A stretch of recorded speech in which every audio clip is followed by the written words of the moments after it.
Welcome back. My name is Thomas. This is still GameBreakers. I'm here with Allison, David, and Diamond, and we are playing Dungeons & Dragons 5th edition, A Bard's Tale. Yay! We had, previously in this episode, we had seen Click Clack approached by a small, amazingly coiffed fey creature. It has small satyr-like legs, goat-type legs, and carries it has a belt of iron rope. It's got some symbols of rank, but basically a workman's tunic, roped together with a rope of iron. And he has just let you know that he has a problem with giants. If you'd like, you can make a nature check now that you've seen him clearly. Nature check. Oh, okay. How do I make the 20 button show up? I forgot how it... Excuse me. Oh, I might be logged in on the wrong thing. If you go to... There should be like a list and macro quick bar. Yeah, it's not in there. Sorry. Yeah. I'm logged in as the wrong GM. I'll be better about that. 19. Yes. Yes. This is a Korred. Korred for anybody taking notes. They are an earth-type fey, and as you look closer, his skin is more like a dirt surface than skin itself, and the skin or the hair seems a mixture of like stony or metallic. They tend to be good fae, fairly powerful, and the stories include an interesting effect. If you were to cut their hair, the leavings would take the form of whatever metal the shears were. And it would then be a weight, a rope of that metal. Huh. And that is what stands before you. His hair, by the way, just like he's walked into the shop a little ways now, like standing in front of you, and the hair still is out the door. Like you can see, it's at about 2 feet back. It's banded with like some sort of airy metal that keeps it up. It looks like something very exotic, but metallic. If you really wanted to know, there'd be like a nature check probably to figure out which crazy metal it is. But you see that that keeps his massive mane up and off the ground, and sort of reacts to he's used to having this. It sort of reacts to the way he moves his head, and so coils and follows him.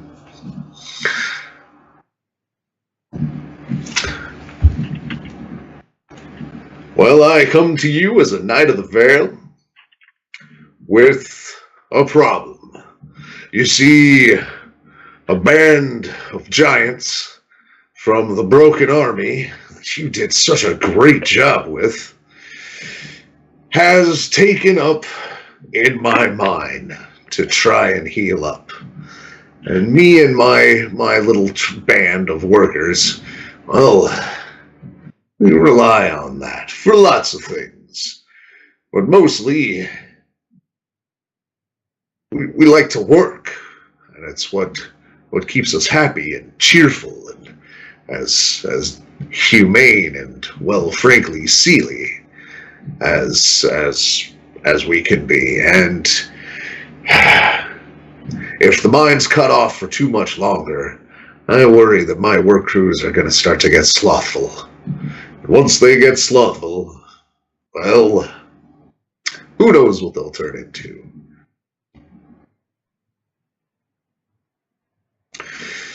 We've been harrying them and keeping them from healing for a day or two, and that was all going well and good. We figured we'd grind them down. We know the tunnels, and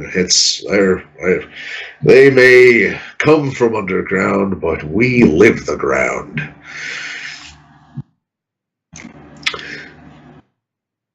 Until just before I left a few hours ago, there was a new arrival, and I don't think we can, with my little band of workers and we can drive it off.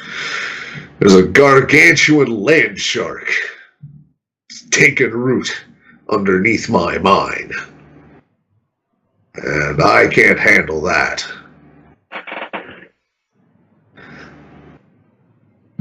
But you and your compatriots are fearsome warriors. I know this from the stories. So I ask you, would you help me? I, of course, am willing to pay.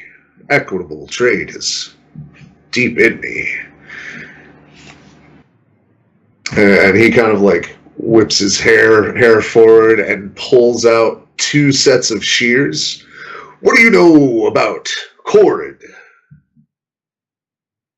What do I know about it? What I just told you. The hair thing specifically. He's just seeing if he needs to fill you in. I'm familiar with what's about to happen. Knowledgeable. You're an excellent knight already. I like it. He coils the hair up and a few ends stick out, and he pulls out 2 sets of shears. I will look up briefly, make sure I say it right.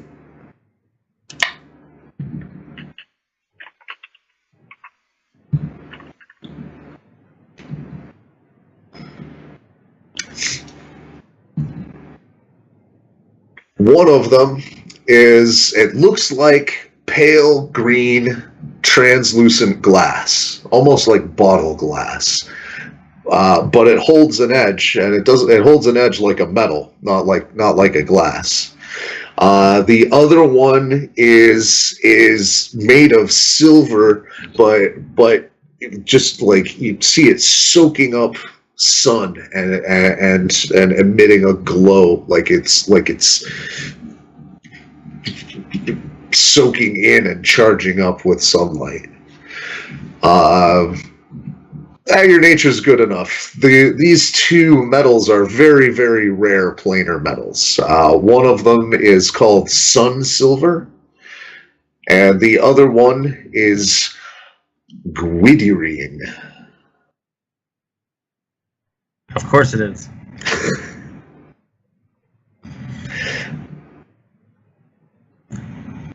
So if you'd like to make knowledge checks to know more about them, it says, these I'm willing to offer, say, 10 pounds worth of each gwydrine and sun silver, if you're willing to rid my mind of those foul pests.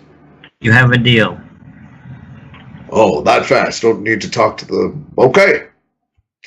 He puts out his hand. Of course, I would never try to put one over on a Knight of the Vale.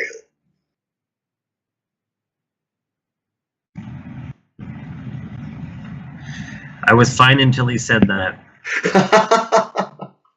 Would you like to make an insight check? I have to. Okay. How do you spell gwydrine? Gwydyrine.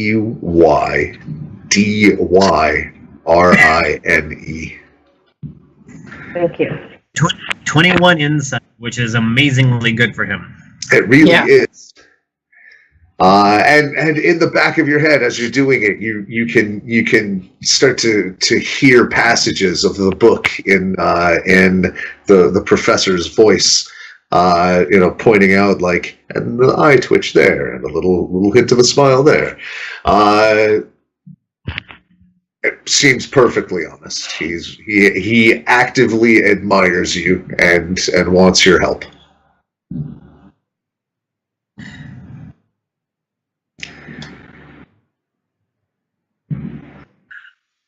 All right, and I guess shake his hand.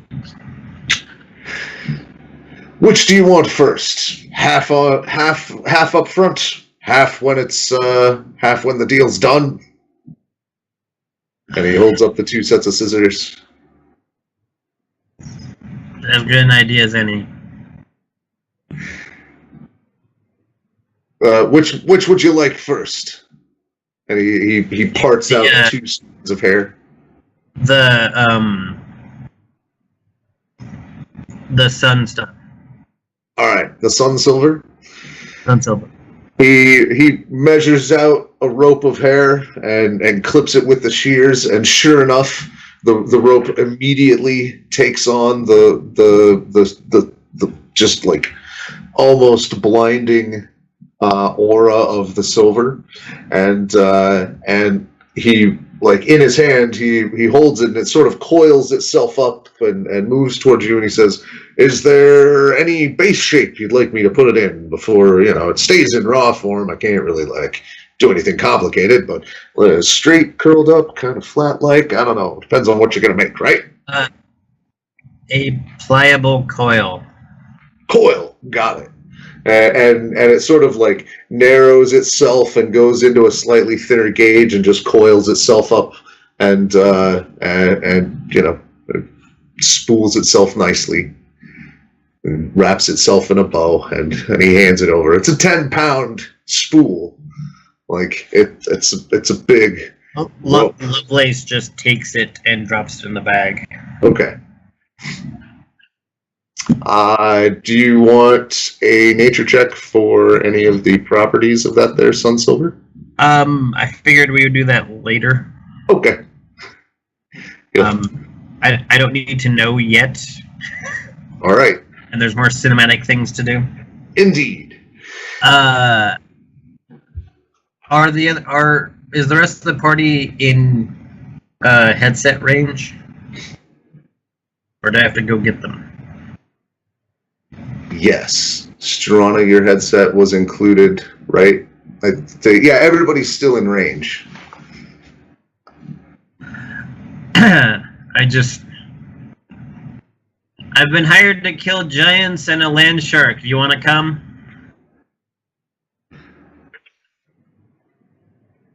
What? Yeah. I have been hired to kill some giants in a cave and a land shark that has recently appeared. I'm going one way or another. Do you want to come? Considering that it is a recently appeared land shark, is it perchance a giant land shark? Yes. That sounds great.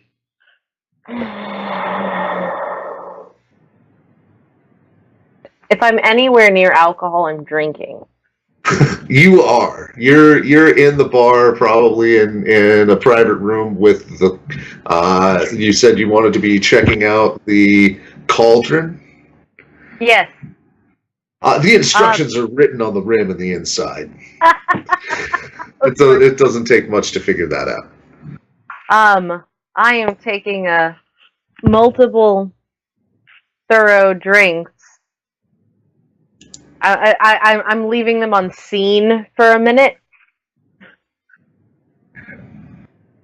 All right. then once it's been a slightly awkward amount of time, yeah, sure, sure. I guess that's what we're doing. Did you answer? Fine. Yeah, I think we should do it. That sounds great. I'm assuming he tells me where this thing is.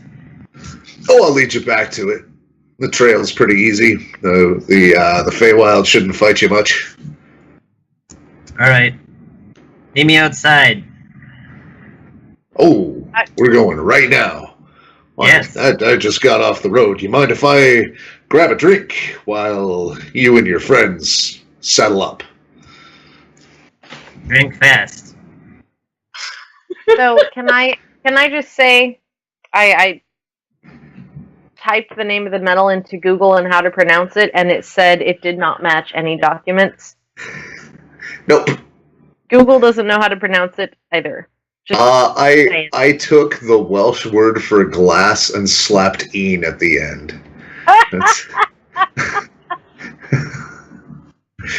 You need somebody Welsh then to pronounce that. It is Right. that magical impossible language. Weeder? I don't know. Welsh is amazing. I hope someday to be able to. If anybody watching this knows how to pronounce it, let us know. It's important. Important. Quick side note. When they were filming Mork and Mindy, in the first batch of episodes, they burned through 3 on-set censors trying to keep up with Robin Williams. And eventually wound up with a Portuguese woman who spoke Yiddish.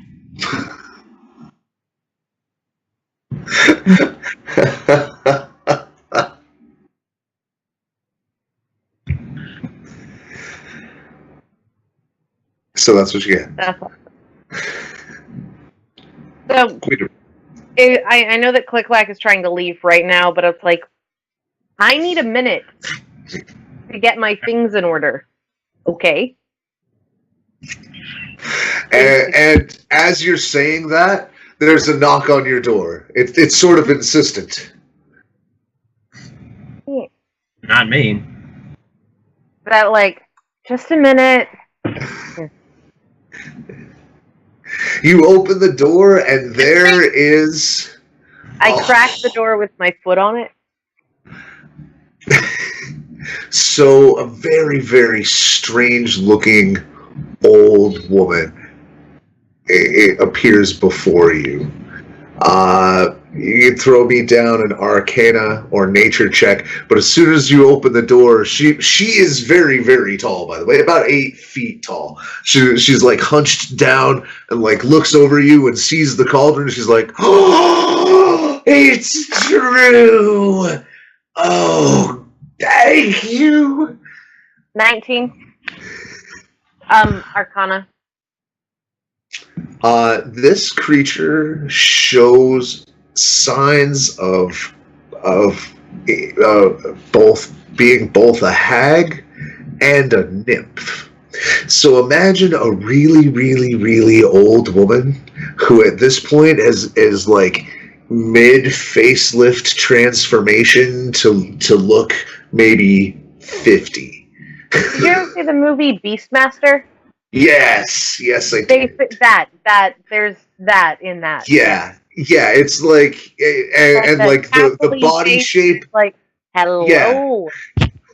The body shape is starting to firm up. And like the skin tone is clearing. Like all the features that would have made it the green hag that it was are beginning to soften. You know, the warts are gone. The complexion is getting clear. The teeth are getting straightened. But it doesn't look right yet. Like it's sort of like halfway. She's like, "Are you Struana Hardjaw?" Have you a name yourself? I do. Would you like to hear it? I would. I don't think I'm going to keep it. And your GM has to look it up because I brought another note up and now I have to.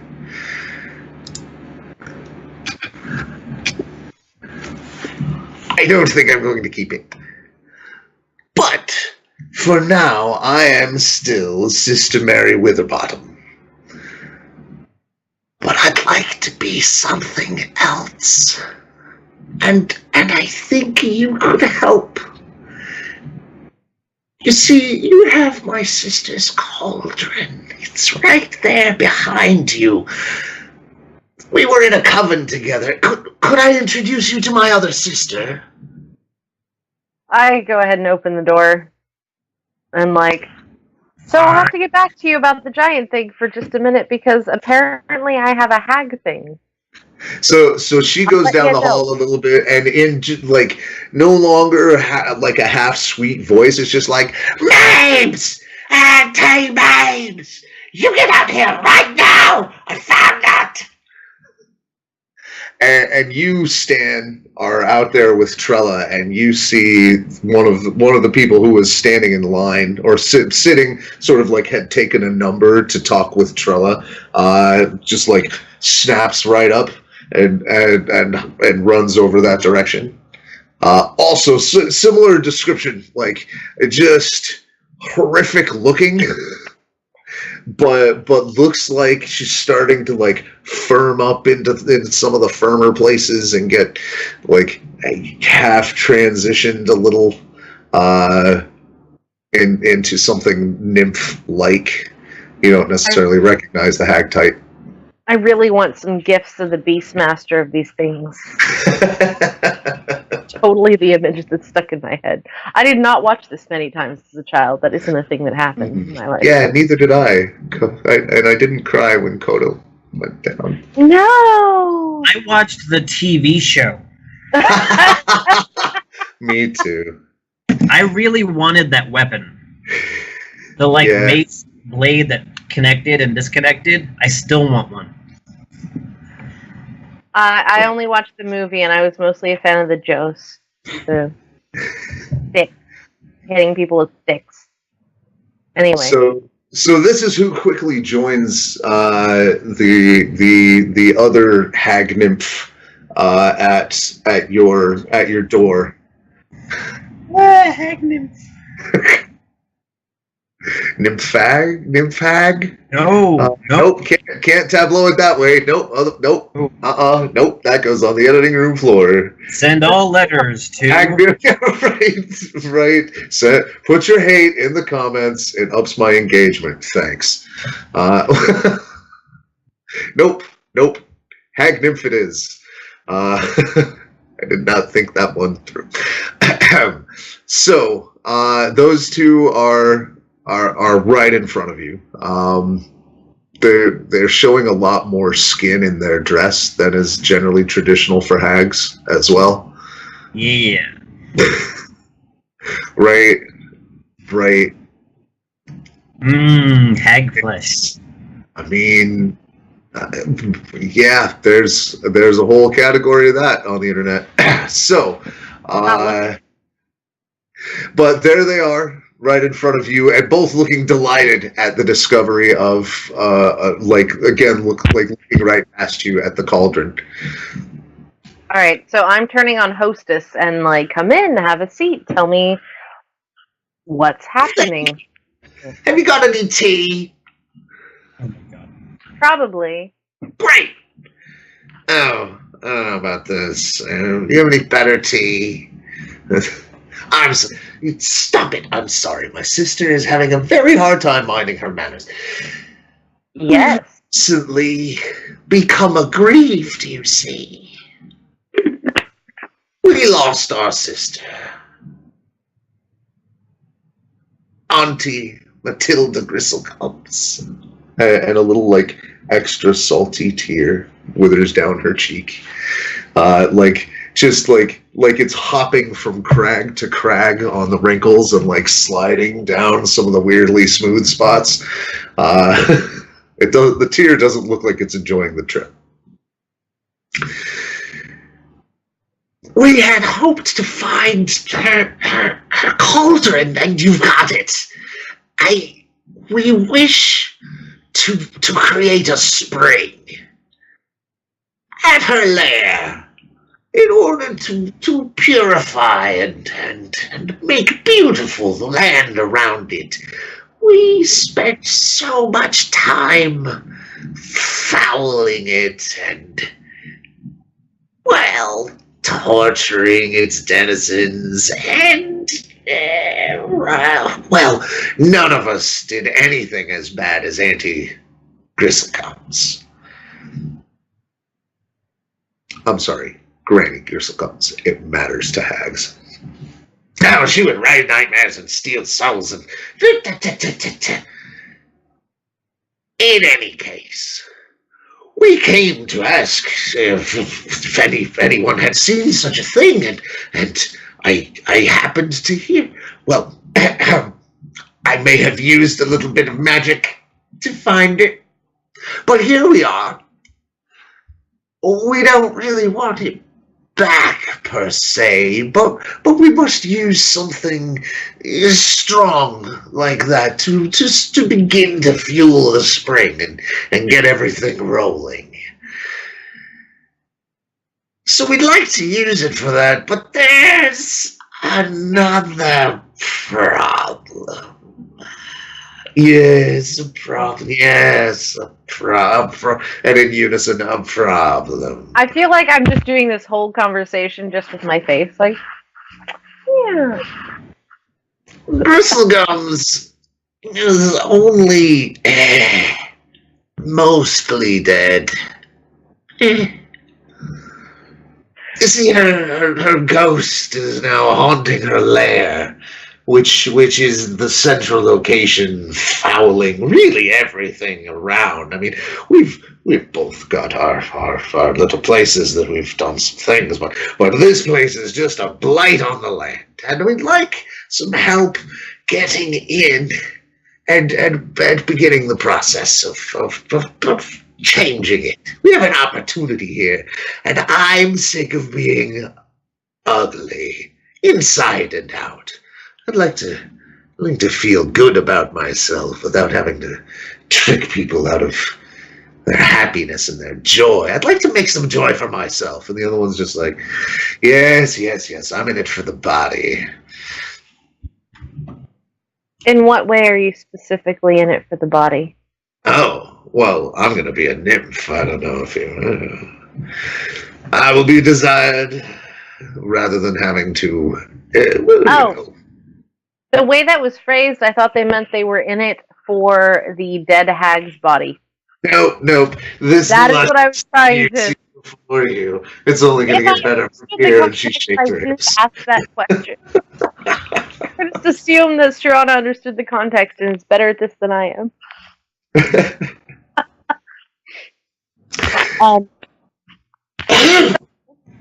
Other than retrieving the cauldron, which I don't remember anymore does what is it that you need our help for? Well, so there's the ghost problem, and Granny was very powerful. I mean, she was a night hag. She'd trucked with demons for just the worst of the worst. And, well, not for nothing, but perhaps maybe several of her lair's defenses are sort of very specifically made against me and her, and then with me and you. I mean, trust within a coven only goes so far, right? So sisters means an entirely different things to former hags than it does to dwarves. Oh, yes. There's nothing biological about it. It's not any of that weird family thing. No. Sisterhood is a matter of banding together in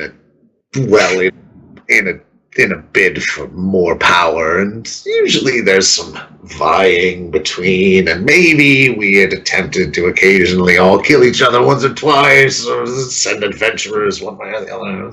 When there's the intention for more power, when power's your goal,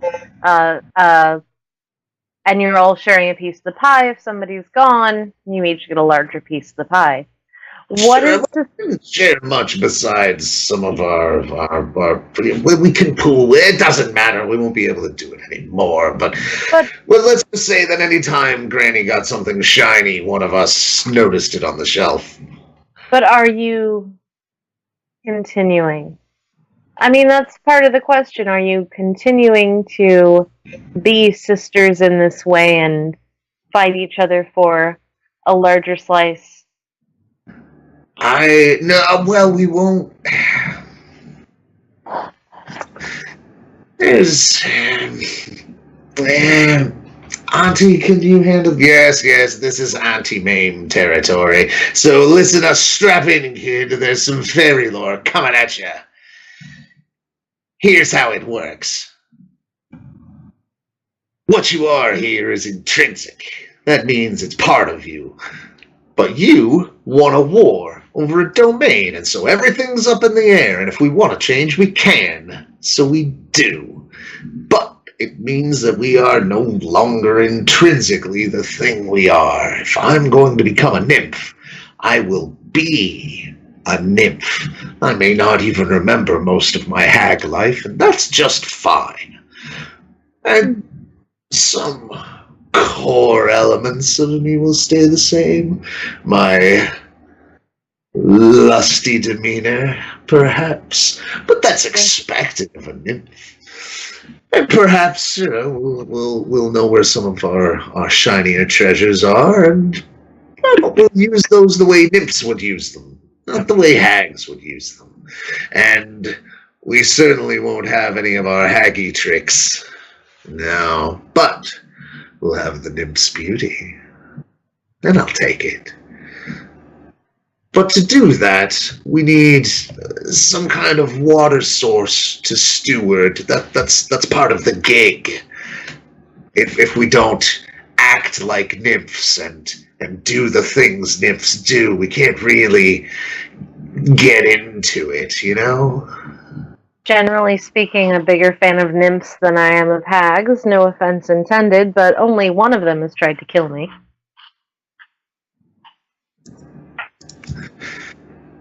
Well, nonetheless, you currently hold the tool we need to make this happen. And, well, you're quite powerful.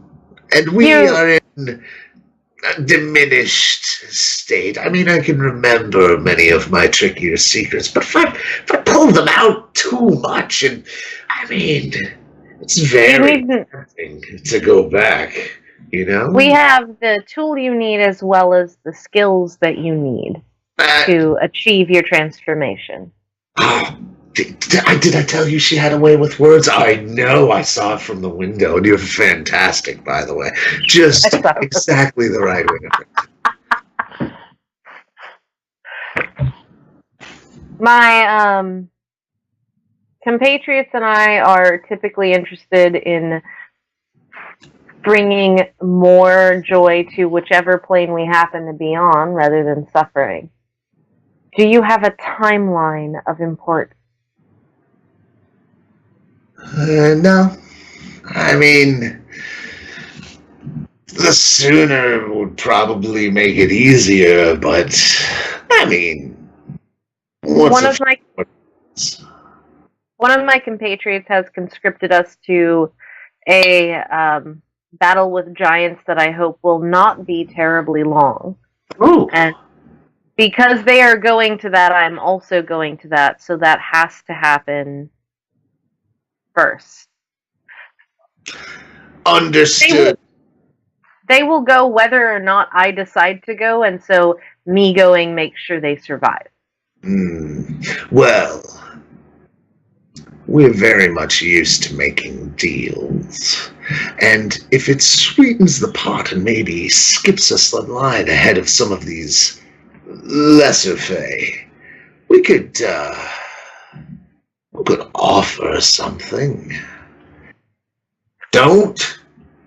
I wasn't gonna do the usual way. I was gonna attract away a nymph. I'm gonna seduce them. And, well, if you talk about it out loud, it's not gonna work.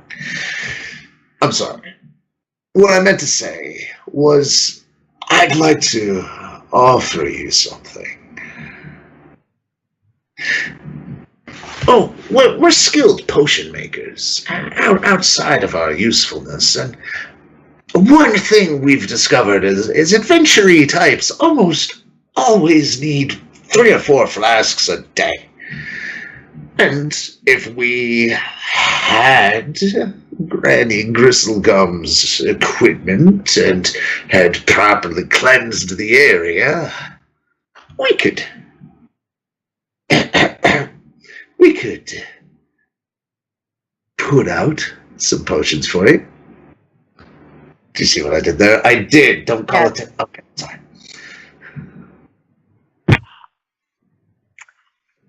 And perhaps a couple of lessons on seduction tactics. Well, you need help in that department? No, we I could think just do potions. we could just do the potions. No, I mean, I think you might.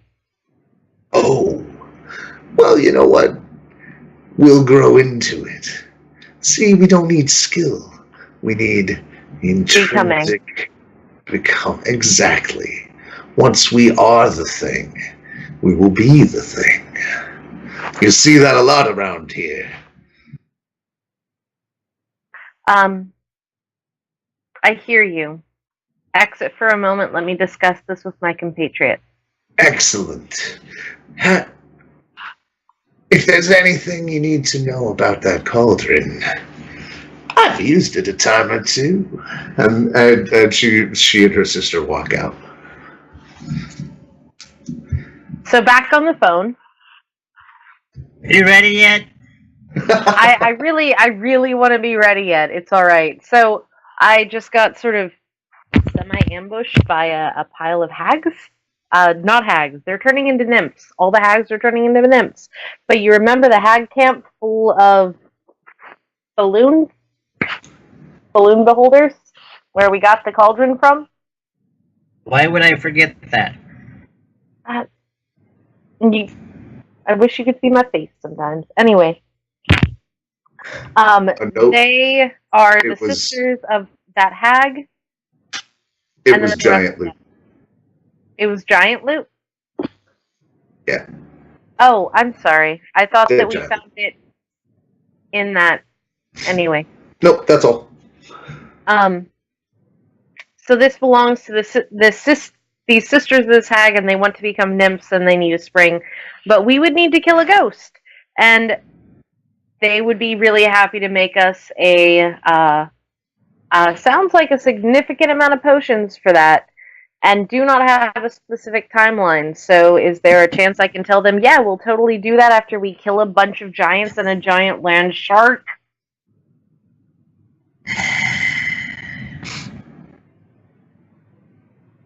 How do you kill a ghost? They're dead. That doesn't make sense as a sentence. Okay, that doesn't make sense as a sentence. What do I need to roll for that? Is it Knowledge Arcana? To, like, give him a, like, really thorough lesson on that? Religion would be the better bet. Okay. Oh, alright. 19. Okay.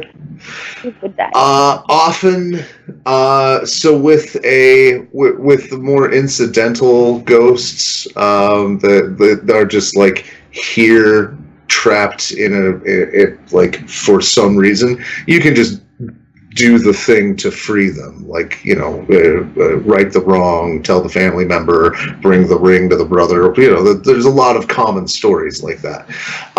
Solve the murder, very popular. But other ghosts that want to hang out and really want to hang on, like, it's much harder. Things that kill undead will disrupt a ghost, but likely it will come back, especially if the thing it's always bound to something. So there's mystical ways, and there's cleric spells and rituals that can do it. It's tricky. You might have to get to know something about this ghost. There's a tricky in figuring it out, and talking to someone, kind of my forte. We can do this after my thing? Yep. Fine, sure. A+. So the hags head off into the crowd, and Stan, the last part of what Struana was saying starts to get drowned out by just the most over-dramatic sobbing that you've ever heard. And you look over, and Trella is at a table with, like, one hand on her head, just, like, trying to console a satyr. but clearly at the end of her rope with it. She's at the end of her rope with a satyr that's just bawling. Yeah, just, drowning out the conversation with your friends. Is just is completely beside himself. Ask Trello, what's going on? You approach, and he just sniveling, can't even muster any words together, and just gives in to full on just stage sobbing, just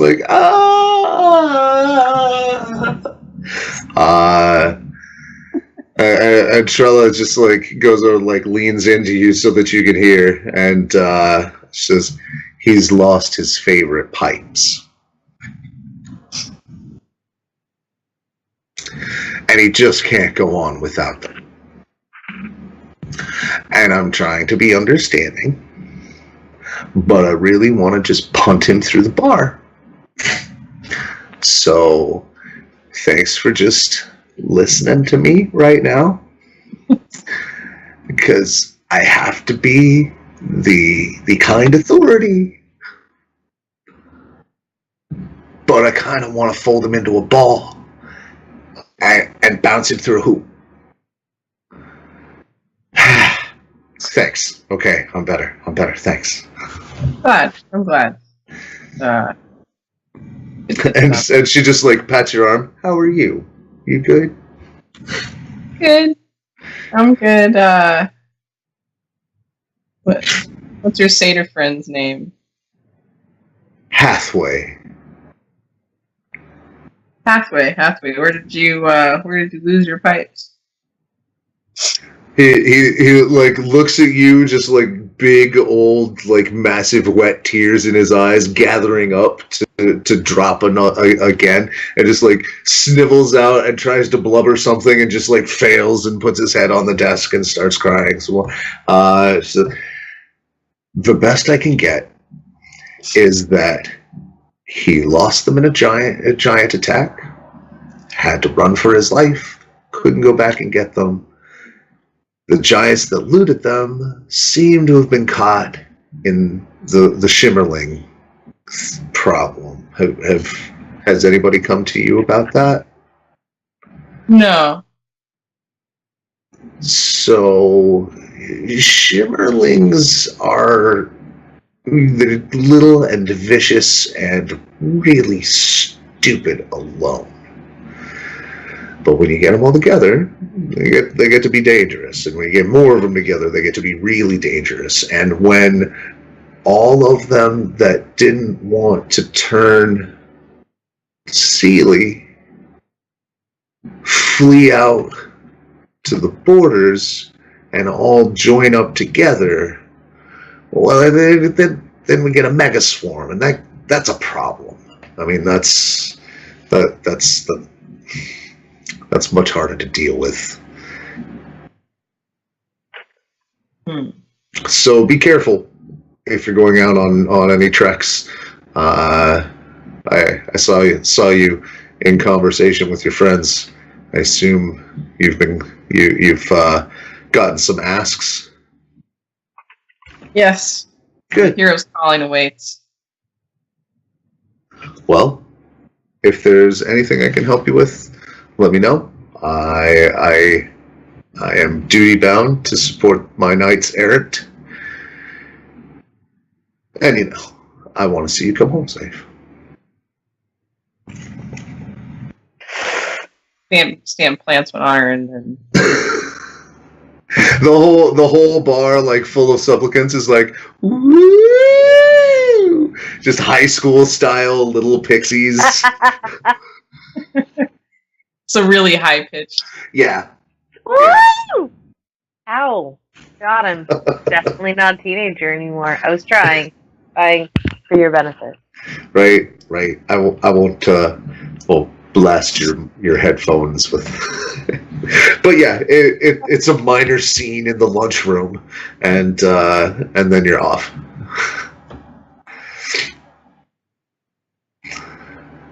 have a mission. Something to throw hammers at. Let's go. Those trolls sound tangible. Giants? Giants, right. I was only half listening, guys. That's Stan. What? What did you say they were? Trolls. Racist? Yeah. So, the group gears up. Cord, true to his word, doesn't take his time on his drink, but takes some time to catch his breath, takes himself a short rest, and meets you at the doors of the Minty Rose when you're ready. Me and Lovelace are outside, and as you approach, you see Lovelace standing there, and the beginnings of what looks like a moat, because I've just been pacing around the crab this entire time.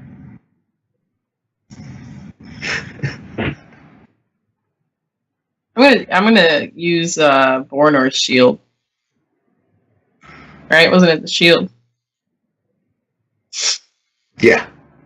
His tower shield. Yeah. Yes. Struana. Struana needs to interrupt at some point, and I don't know when would be the best point in the story to tell Click Clack. I really need about an hour, maybe an hour and a half, to do something really awesome that will significantly help me. What is it? I think it's getting help.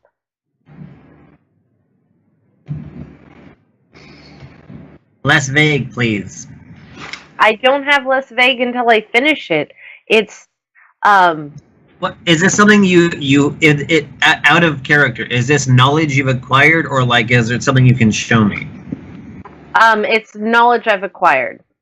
If you can tell me anything about it, he'll know what you're talking about. I'm going to very specifically tell you of the vision that I had and the song that came to me in addition to some additional steps I could take, and it takes hour-ish. You're summoning a familiar. Hey, that sounds about right. You want help? Sure. I will always take Click Clack's help. This is a rule of Struana's life. Click Clack offers help? Yes. Click Clack is good with helping. If there's one thing I know magic related, it's communing with an animal.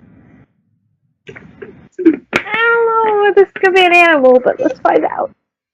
Another creature, whatever. Animal.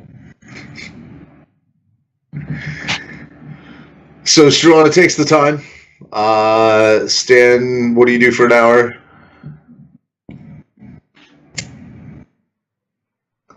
While they're doing that, I'll drink. Okay. His own kind of communion. Right, I have prep to do. So you do.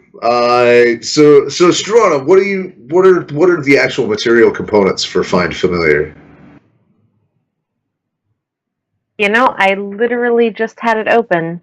I closed it because I wasn't sure we were going to get to it this session. We definitely are.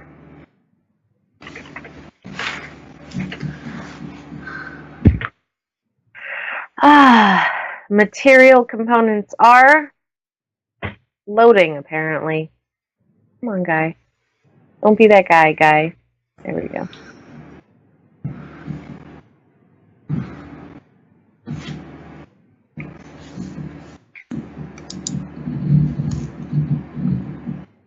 Charcoal, incense, and herbs that must be consumed by a fire in a brass brazier. Alright, all of that is easy to find, including the brazier.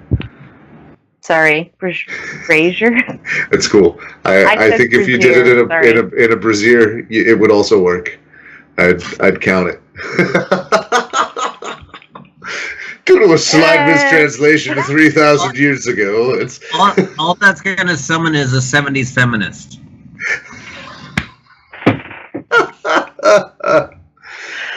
Second wave, man. Second wave. Are we a third wave yet? Yeah, all right. no, we're past that. We're now to the division between white feminism and feminism. So, intersectionality.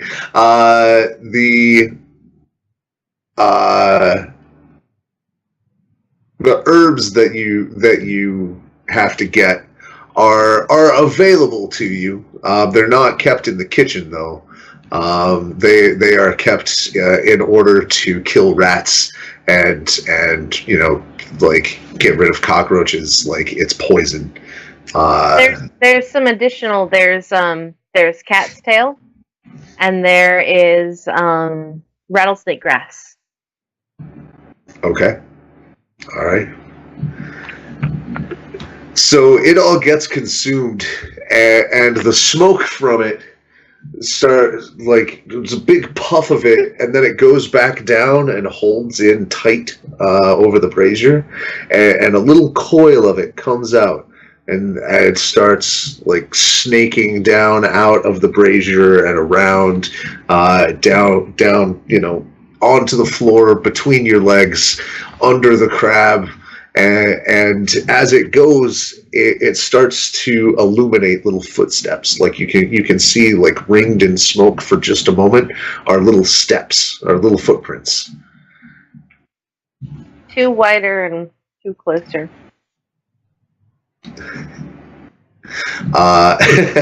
Enhance. It looks for all the world like a rabbit's paw if it had much longer claws. So you start following, I assume. Yeah. And it goes into the kitchen. And it comes like snakes up and around through the pans, past the cook, and over to one of the soup pots, and it starts to coil around something. Like you can see it just misting around something above the pot. What's in the pot? Soup. Looks like this evening's minestrone. Or whatever it is you serve. Do you want some soup? You can have some soup. Looking at the soup, you can see... give me a perception test. What kind of operation you running here? Right? Well, I rolled a 16.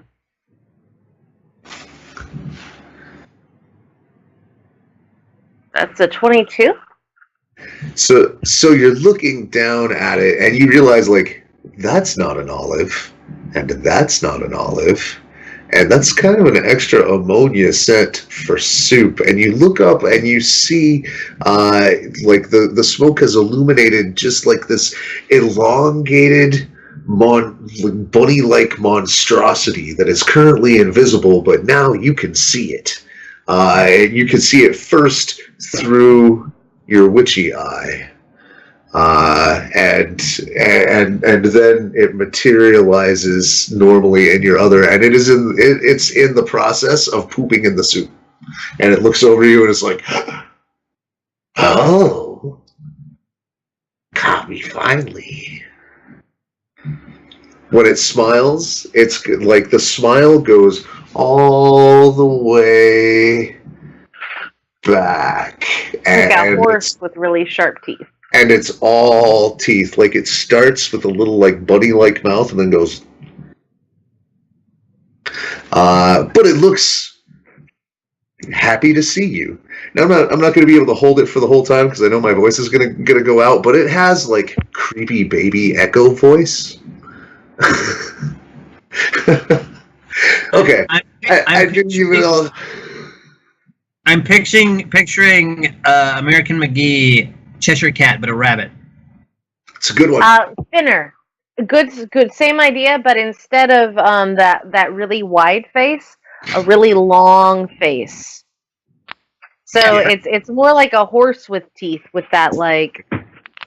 There's a whole series of horses with teeth, like with really long, sharp teeth sets out there on the internet. That's why I thought you might have seen that specifically.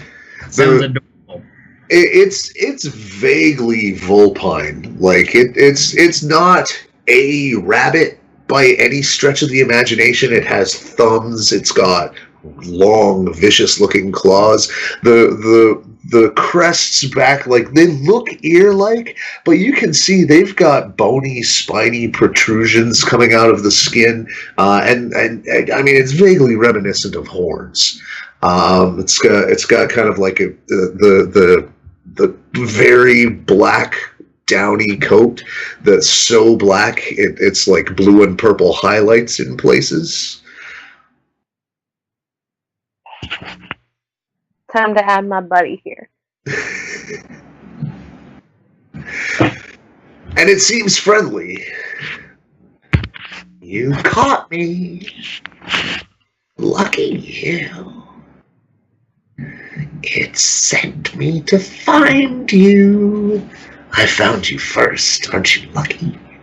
I feel pretty lucky. The old crow sent you, didn't he?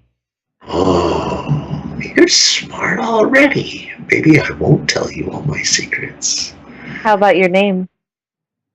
Hush, hush. Like, I have this, like, gleeful, you're so adorable feeling about it. Like, that's the, like, I like you a lot. Click Clack, it looks like she's talking to a salt dispenser above the soup. Like, there's nothing there. I didn't expect to see it. Okay. But me and Lovelace are looking at her like an already married couple watching their friends get married. Sunrise, sunset. You have a couple to go to dinner with now. Right, Fiddler Crab on the roof. Yeah. Nicely done, I approve. I don't know if I approve. I'm gonna stay with you. That's what you wanted, isn't it? It very specifically is. I know. Creepy baby voice is a great way of, yeah. I need to tell you that I'm your friend, and I'll be your companion. But you're not my master. You're just another servant who ranks far above me. But don't worry. We all want the same thing. I'm incredibly happy to have you along for the journey. I believe you. Because you can't lie to me. I know all your secrets. I suspect the reverse is true. We'll find out, won't we? I love your shoes. And it just hops away.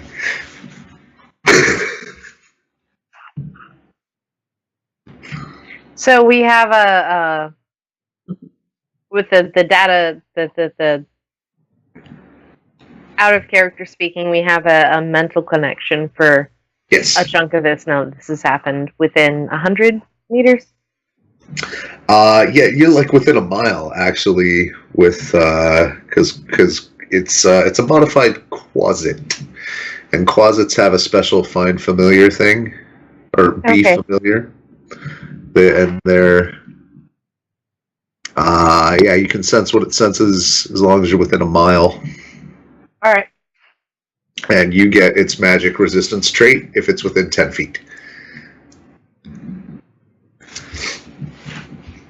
I would like to ask it. Do you have a form my friends can see? If you want, they can see this. Do you think they're ready to know that about you?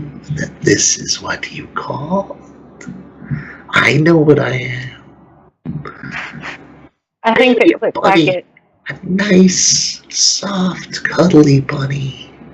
Isn't that what you want them to think you are? I think that Click Clack knows. I think that Stan chooses not to. So probably a nice cuddly bunny is the better choice. But Click Clack can hear this. I know he can. No, this is in your head. Mm-hmm. This is straight into your dome. I had the willingness to say that out loud. Okay. But I didn't. Since you just told me I didn't. No, I'd never let a secret go. That would just make the problem worse.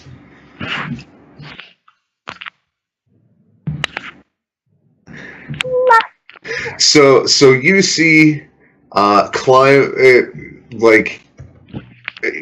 Struana's bagpipes sag just a little bit, and then on it is just a giant lop-eared, like if you've ever seen a Flemish giant bunny, it's one of those just like great big lop ears, a little bit more claw than maybe you expected, and just black as pitch. Where you would normally expect to see like pink on the inside of the ears, it's instead like a sort of pearlescent purple. And the eyes are very red.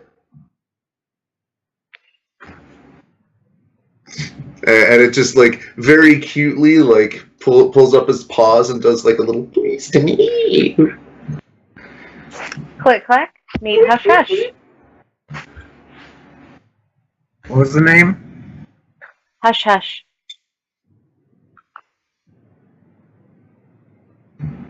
Not what I expected. Nice to meet you. Am I also there for that? Yes. If you're not, that I imagine. specifically happens anyway at some point, like Right. before we go anywhere. Right, yeah, it will, yeah, Hush Hush will be there the next time you see Struana. And I will introduce you so we can go through that. Oh.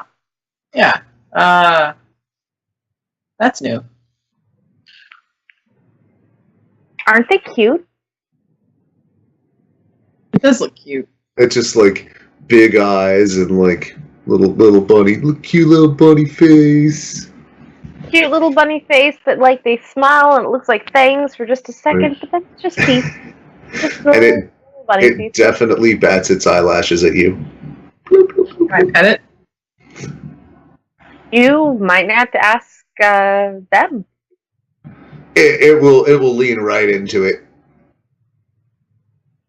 He'll pet it and scratch its head a little bit. They like it right here. Do I have to roll to be able to tell that this thing is bullshit? I mean, this is a legit, like, it's shape changed, so it would have like scent and abilities and everything. But I'm sure, with Arcana, you might know more about familiars specifically. You also might be willing to roll for whether or not Struana knows it's bullshit. I would hope you do. No, but you would hope I do, but whether or not I know it's bullshit would let you know whether or not it's bullshit as a... I don't even know how you'd roll that, but... Insight. 12 Arcana.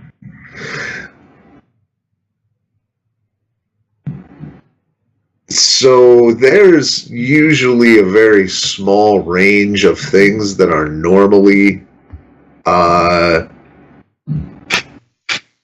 familiars. Yeah. But there also are like there are some special familiars that have shape change options. You know that. You've never heard of anything that shape changes into a bunny.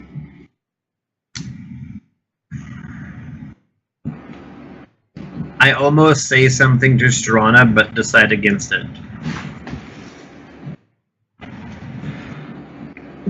It might come up later.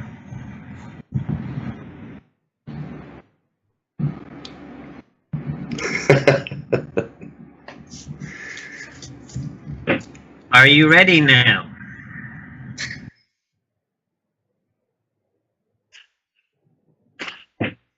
Yeah. All right. Abida, the chief foreman, meets you there, and you start along your journey. There's a rousing montage of strange and beautiful things that you run into, and by rousing montage, I mean I'm gonna abdicate the GM chair for a moment, and I'm gonna make each of you set one scene in the Feywild of like weird shit you run across that's generally non-hostile. Struana, go. Living rainbow. I know I need that. help with this. What? I know that guy. I do too, right? Yeah. But Yep. it's like being at the the end of the rainbow, so you have these fuzzy but clearly designated sort of spaces in between colors. But somehow it's a little bit more like a large gelatin mold. I can't help but thinking of a rainbow as friendly, so if it's not friendly, you should tell me now. Otherwise, it's super friendly. It leads to a lot of shit. Actually, you can see on the other end of it, way off, there's a leprechaun tending it in a garden, like it's grown, and it just like tips its violet to you as you go along your way. I want to have a brief conversation with a leprechaun, though. Like, I've never met a leprechaun before. Keep it Just short. like a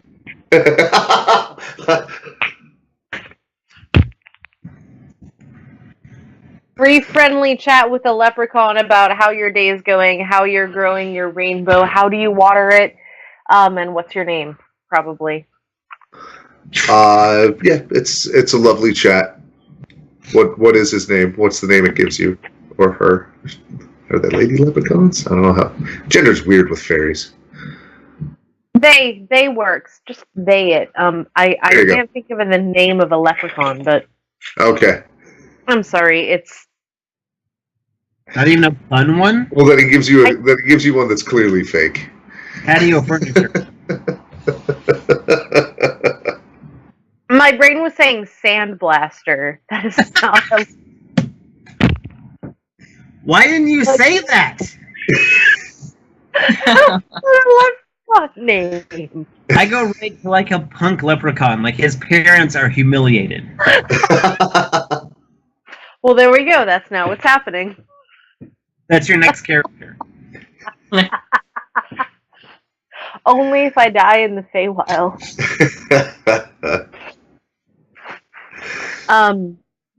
That was not a happy GM laugh for me not dying in the Feywild, for the record. Makes note. But I would like to have a conversation about, like, most plants on the material plane have some benefit to the people who are growing them. What is the benefit to leprechauns of growing this rainbow? That conversation only, like, I mean, I can roll for it being super polite and making it occur organically. Sure. It's really easy. It's like, well, it makes me happy. And the happier I am, the sealier this place gets, right? That's a fantastic reason. Thank you. Yeah. Enjoy the rainbow. Absolutely. I'm going to touch it as much as I can on the way through. It's translucent. It doesn't. There's no. It seems to tickle the rainbow. Like from way down the end, you hear the orange giggle. Yeah, no, I'm totally going to keep doing that on the way through. So that's mine, apparently. All right. Click Clack. What else do you find on the way? A gathering of squirrels and chipmunks and sparrows and, you know, a raccoon and a badger, and they're all in the middle of the forest, clearly having a board meeting.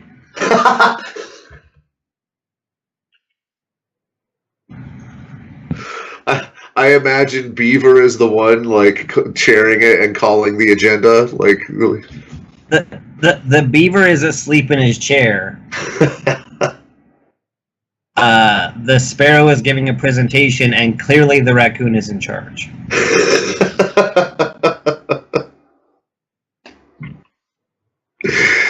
and it's talking about like, you know, nut and berry surplus and the balance of supply and demand in the forest and there's a PowerPoint whole thing. Right.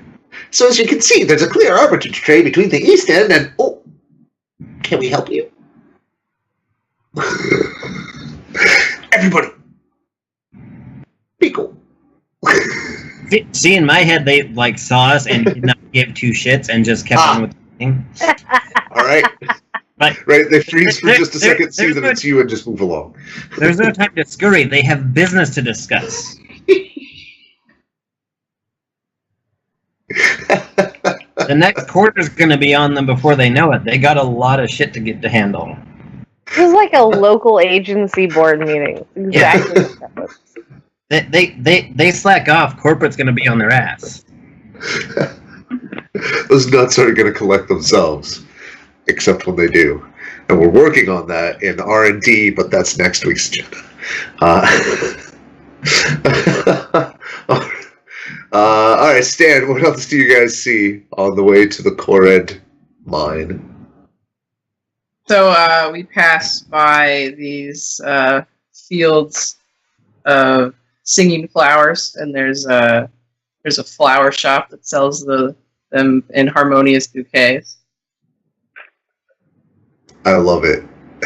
I'm a fan. But walking by it, it's a little cacophonous because they're all just practicing. There's a little Eladrin fellow in there, like trying to lead them all, as he's also trying to hawk flowers to anybody passing by. Everybody in tune! Someone's coming! And none of them can hit a cue. I'll buy some, and I don't know. I guess I wonder. Will they keep in the holding bag or the bag of holding? I guess I'll find out. Right? I don't know. No. They will eventually die. They need oxygen. If we see this, I'm totally also getting a bouquet of them, and I'm putting them in my hair. Like, this is not Struana's hair. Struana has a lot of braids. She has a lot of braids, the things she do. She's got some braids here. We're adding flowers to these braids, even if they're just little bitty, like, violets or starflowers or whatever. Like, oh, you sing. We gonna teach you to sing. If there's a potted one, I'm gonna try and get it, because this is a dream come true for me. Thanks, Stan. So Stan, what kind of flowers is that? I imagine they're all the same type, but maybe different colors by like alto, soprano, tenor, basso. I'm sending carnations in different carnations. colors. I'm sending some that are planted back to the minty rose. That's the thing that's happening. Okay. That's okay. Is there a particular style, Stan, that most of them are singing in? Is this a Shewop meadow? Is this a barbershop wildflower patch? Is this are they all your genre? Is it a gospel?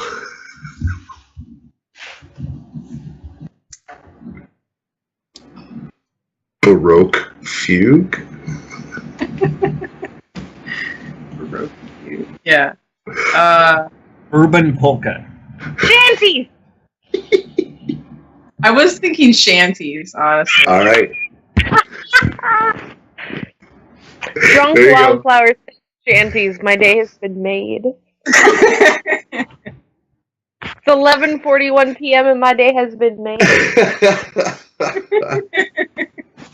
So they will live at least a few days in your hair. And then, one by one, the choir will get little less, and a little less. So, after all that in the montage, you get to a meadow. There's a little hill up above it, and you can see that there's some, like, from across the meadow, there's something dark kind of roiling out of something at the top of this hill. You can see there's a building situated up at the top, and Abada, the foreman, says, "Aha! We've made it. This here is my home. Gem Garden, we call it. We call it Gem Garden because the gems really just grow here. There's... Oh, sorry, forgot. Bigger voice. It's late at night. Oh, got this going. The gems just grow. It's situated over a planar portal to the plane of Earth. So there's a deep influence here, and mix that with a little Feywild, and, well, we find all sorts of interesting gems. It's great for us, long as we can get to them. But now you're here, won't be a problem. And at this point, you're kind of climbing up the hill, and you can see that whatever's coming up coming out of the mine is kind of an inky black. Like, it's not smoke. It's hard to tell what it is. About the time you crest the hill, Abada notices it and it looks concerned. He's like, oh, that's not normal.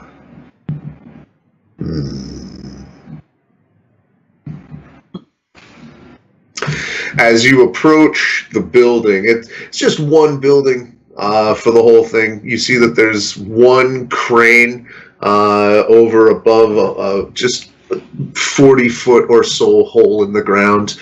The crane's works are smashed. You can see that the gears are ruined and partly taken apart. It looks like somebody has tried to make some repairs on them. There are also some bodies down there, like in that direction. Oh, I take it back. No bodies, but signs of a fight. Doesn't take a super keen tracker to see some blood on the ground there. Like turn to look at Click Clack moment. Right. Well. Go ahead. Oh, as you are cresting the hill and approaching the building, you can see it's just a little squat, like, one-level bar, and it's just got a few rooms, and next to it there's sort of a long boarding house type. It's got a few doors in and out. You can see some Korrid and a couple of gnomes and one dwarf. Sort of like all coming out to greet you. Like, hey, he's brought the knights.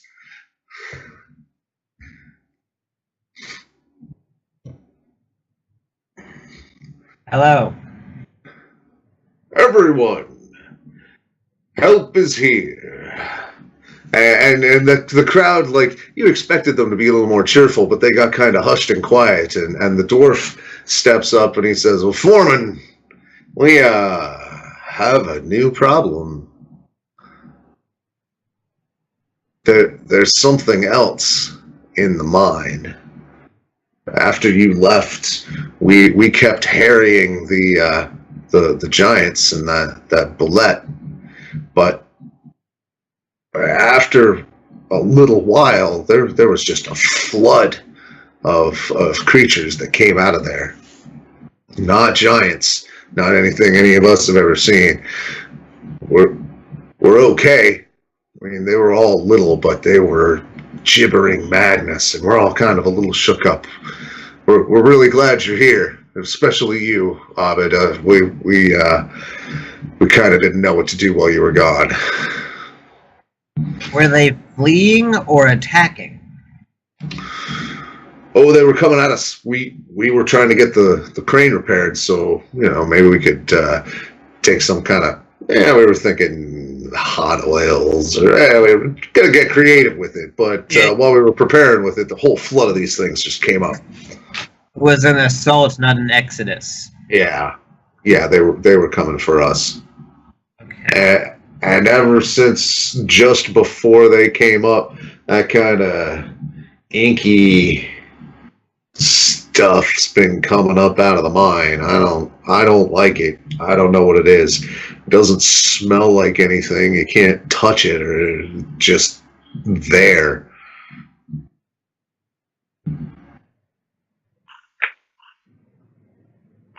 And Avada looks to you. Well, hope you don't mind that there's a little more trouble than you bargained for. There always is. Oh, Can I roll an Arcana check on what I just heard? Yeah.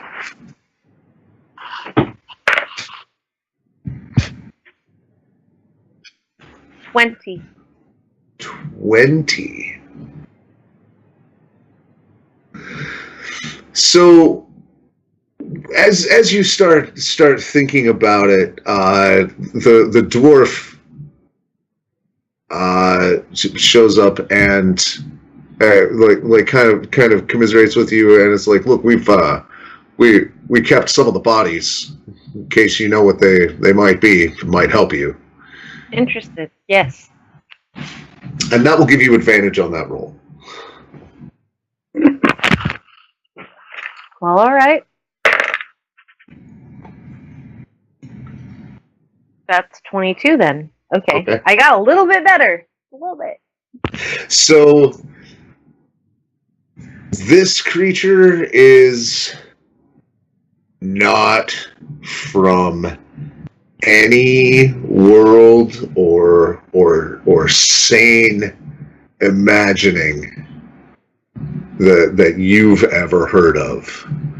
You have heard that there are creatures far outside of reality that are always hungry for a way in, and that these seem to have been creatures that were corrupted somehow by that.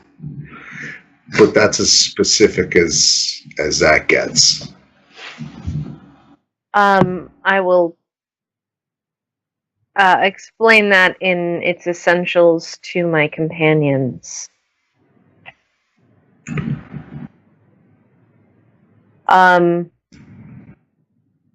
And also let them know that if we run into it, I can see things as they are.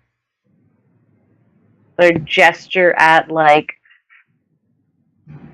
this side of my face. Understood. Okay. Abada is looking at the corpse with you and says, "You say these came from down in the mine. Did you see them attacking the giants? Are they working together?" The dwarf just kind of shrugs. All the other court around just kind of shrug. We'll find out. I suppose we will. How would you like to play this?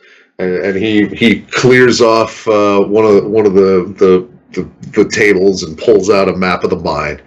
And as you guys kind of all put your heads together, the camera pulls away, and we will find out how this all goes down next time on A Bard's Tale. Before we wrap up, any quick in-character things you guys want us to do? Like anything that you were pausing for? I immediately copy the map. All right. I've been petting the bunny the whole time. All right. Well, in that case, thanks for watching. If you liked what you see, hit like. If you want to see more of it, hit subscribe. And if you want to see it get better, we've got a Patreon, and that helps get us things and stuff and editing and all that goodness. Thanks for watching. From all of us here at GameBreakers, my name is Thomas.